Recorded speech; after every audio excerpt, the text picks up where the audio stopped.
Boa tarde, pessoal. Meu nome é Aldo.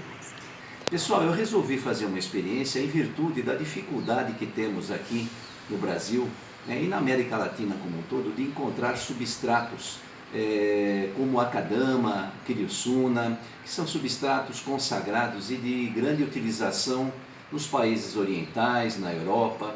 E aqui no Brasil é muito difícil a gente conseguir esses substratos e ao mesmo tempo muito caros, em virtude do frete. Então eu resolvi fazer uma experiência e dividir com vocês. E essa plantinha aqui que vocês estão vendo é uma planta de nome Ixora. Ela é um arbusto que gosta de bastante sol, é muito resistente e gosta de solo bem drenado. Então o que eu fiz com essas plantinhas? Eu procurei selecionar algumas mudas delas com o mesmo tamanho, a mesma configuração. Procurei também cuidar de que as raízes fossem muito parecidas de todas elas. E o que eu fiz? Eu plantei cada uma dessas mudinhas da mesma espécie em diferentes substratos, para que eu acompanhasse o desenvolvimento destas plantas ao longo do tempo. Vamos falar desses substratos então, para que vocês tomem conhecimento do que representa cada vasinho desse. Aqui nós temos um substrato que é um mineral de origem sedimentar vulcânica, chamado de zeloita ou zeloita.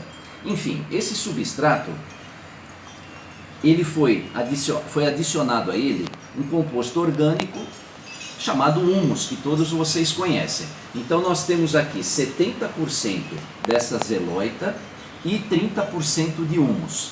Essa zeloita é muito usado em pet shop, nos criadores de gato, porque eles utilizam isso com o nome de areia de gato. Para quê? Para que quando o gato for urinar, essa areia, como ela tem muita porosidade e retém bastante umidade, então o xixi do gato ele fica retido nessa areia e a pessoa vai trocando na medida em que ele for se encharcando. Então, aqui é esse substrato. Vocês podem perceber que ele tem uma boa granulometria, né? E a ele somei 30% de humus. Esse outro substrato aqui, desta segunda plantinha, aqui eu tenho o cascalho mineiro, um substrato bastante utilizado em aquarismo, né, em decoração. O cascalho mineiro ele tem uma virtude que, além de reter bastante umidade, ele não compacta, ele tem uma boa retenção também de nutrientes e uma boa drenagem. A ele também juntei 30% de humus. Esse terceiro vasinho aqui, ok, deixa eu mostrar um pouquinho do cascalho mineiro para vocês, vamos lá, aqui ó, ok, cascalho mineiro, vamos lá. O terceiro substrato, tá, que é conhecido como aquassolo. Aquassolo é uma argila expandida na qual foi adicionada nutrientes, como nutrientes orgânicos e minerais neutros. Então, é uma argila com nutrientes. Então eu coloquei 70%, é usada muito em aquarismo, eu coloquei 70% desta argila com nutrientes e 30% de humus também. E esta é a característica dessa argila. Aqui. Ok? O quarto vasinho. Eu tenho aqui a dolomita, tá? Que é um minério rico em cálcio e magnésio. Ela retém bastante umidade, tem boa porosidade e um dos cuidados que deve se ter com esse substrato é que ele alcaliniza o pH do meio. Então ele não deve ser utilizado em muita quantidade em plantas acidófilas, né? Como a gardênia, a hortênsia, a azaleia.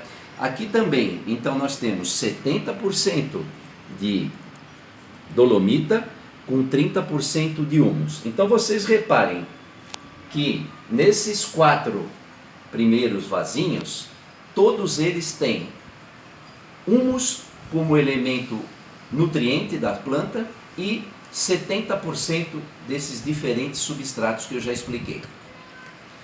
Vamos lá, dolomita. Então vamos mostrar um pouquinho da dolomita aqui para vocês. Aqui. Ok, dolomita. Muito bem. Vamos a esse terceiro e quarto, esse quinto e sexto vasinhos. Então vamos lá. Esse quinto vasinho aqui. O que eu fiz? Nenhum desses dois aqui tem humus. Eu coloquei como nutriente, como elemento de nutrição, o aquassolo. Então eu tenho 70% do cascalho mineiro aqui, 70%, e 30% de aquassolo. O cascalho mineiro, vale lembrar, é esse daqui, e o aquassolo, esse daqui, ok? Então tá, eu misturei 70% de cascalho com 30% de aquassolo. Aqui eu tenho apenas aquassolo. Lembrando que aquassolo é uma argila expandida com nutrientes. Então aqui é 100% de aquassolo. O que eu fiz com cada uma dessas plantinhas? Eu fiz uma poda de gema apical. Aqui, olha, dá para aproximar um pouquinho. Em todas elas, eu podei nesses ramos aqui a gema apical. Aqui, aqui, aqui e aqui. Para que eu podei essa gema apical? Justamente para perceber como é que essa planta vai se comportar nesses substratos em termos de brotação. Será que essas gemas latentes aqui, esse substrato vai ter a capacidade de despertar essas gemas, de fazer com que essas gemas brotem bastante e com saúde? Já nesses outros ramos aqui, eu não fiz poda da gema apical. Por que eu não fiz? Porque aqui eu quero perceber não a brotação, eu quero perceber como é que essa planta vai continuar crescendo. Se esses substratos vão influenciar de maneira positiva ou não no crescimento da planta.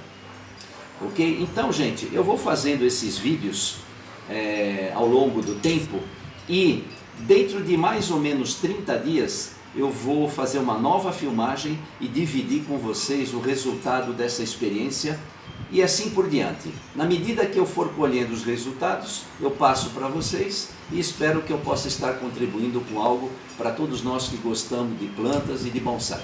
Um abraço a todos, obrigado pela atenção.